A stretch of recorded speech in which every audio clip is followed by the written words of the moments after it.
message to let you know there's a few things I need you to pick up on your way home from work today. We need milk, cereal, dish soap, spaghetti, get a thing of sugar, some bread, and coffee beans, whichever ones you like. I'll give you a call if there's anything I forgot. Thanks, sweetie. See you tonight.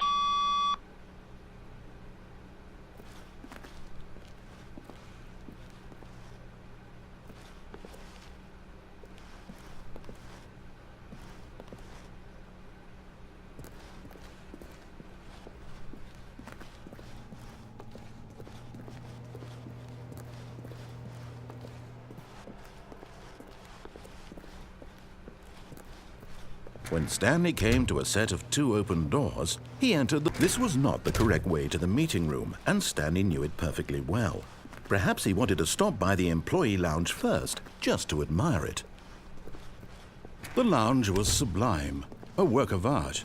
But eager to get back to business, Stanley took the first open door on his left. Stanley was so bad at following directions, it's incredible he wasn't fired years ago. Look, Stanley, I think perhaps we've gotten off on the wrong foot here. I'm not your enemy, really, I'm not. I realize that investing your trust in someone else can be difficult, but the fact is that the story has been about nothing but you all this time. There's someone you've been neglecting, Stanley. Someone you've forgotten about. Please. Stop trying to make every decision by yourself. Now, I'm not asking for me, I'm asking for her. This is it, Stanley. Your chance to redeem yourself, to put your work aside, to let her back into your life. She's been waiting. That's her, Stanley. You need to be the one to do this, to reach out to her. If you can truly place your faith in another, then pick up the phone.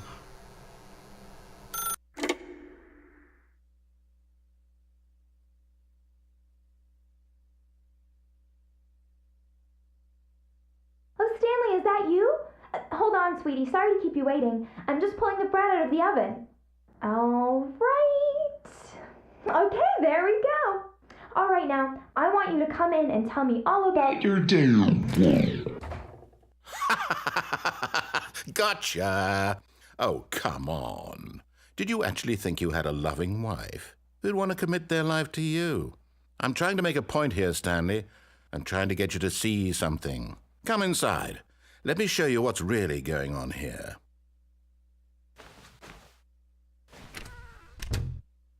This is a very sad story about the death of a man named Stanley. Stanley is quite a boring fellow. He has a job that demands nothing of him, and every button that he pushes is a reminder of the inconsequential nature of his existence.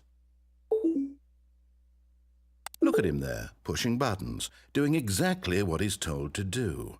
Now he's pushing a button. Now he's eating lunch. Now he's going home. Now he's coming back to work. One might even feel sorry for him, except that he's chosen this life. But in his mind, he can go on fantastic adventures. From behind his desk, Stanley dreamed of wild expeditions into the unknown, fantastic discoveries of new lands. It was wonderful. And each day that he returned to work was a reminder that none of it would ever happen to him. And so he began to fantasize about his own job. First, he imagined that one day while at work, he stepped up from his desk to realize that all of his co-workers, his boss, everyone in the building had suddenly vanished off the face of the earth. The thought excited him terribly. So he went further. He imagined that he came to 2 open doors and that he could go through either. At last, choice. It barely even mattered what lay behind each door. The mere thought that his decisions would mean something was almost too wonderful to behold.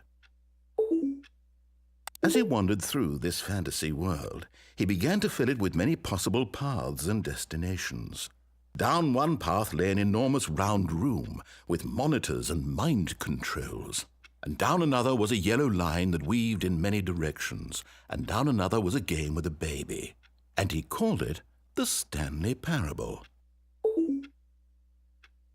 It was such a wonderful fantasy, and so in his head he relived it again, and then again, and again, over and over, wishing beyond hope that it would never end, that he might always feel this free. Surely there's an answer down some new path, mustn't there be? Perhaps if he played just one more time. But there is no answer. How could there possibly be? In reality, all he's doing is pushing the same buttons he always has. Nothing has changed. The longer he spends here, the more invested he gets, the more he forgets which life is the real one. And I'm trying to tell him this, that in this world he can never be anything but an observer, that as long as he remains here, he's slowly killing himself. But he won't listen to me. He won't stop. Here, watch this. Stanley, the next time the screen asks you to push a button, do not do it. You see? Can he just not hear me? How can I tell him in a way that he'll understand that every second he remains here, he's electing to kill himself? How can I get him to see what I see? How can I make him look at himself? I suppose I can't, not in the way I want him to. But I don't make the rules. I simply play to my intended purpose, the same as Stanley. We're not so different, I suppose. I'll try once more to convey all this to him. I'm compelled to. I must. Perhaps, well, maybe this time he'll see. Maybe this time. And I tried again, and Stanley pushed a button. And I tried again, and Stanley pushed a button. And I tried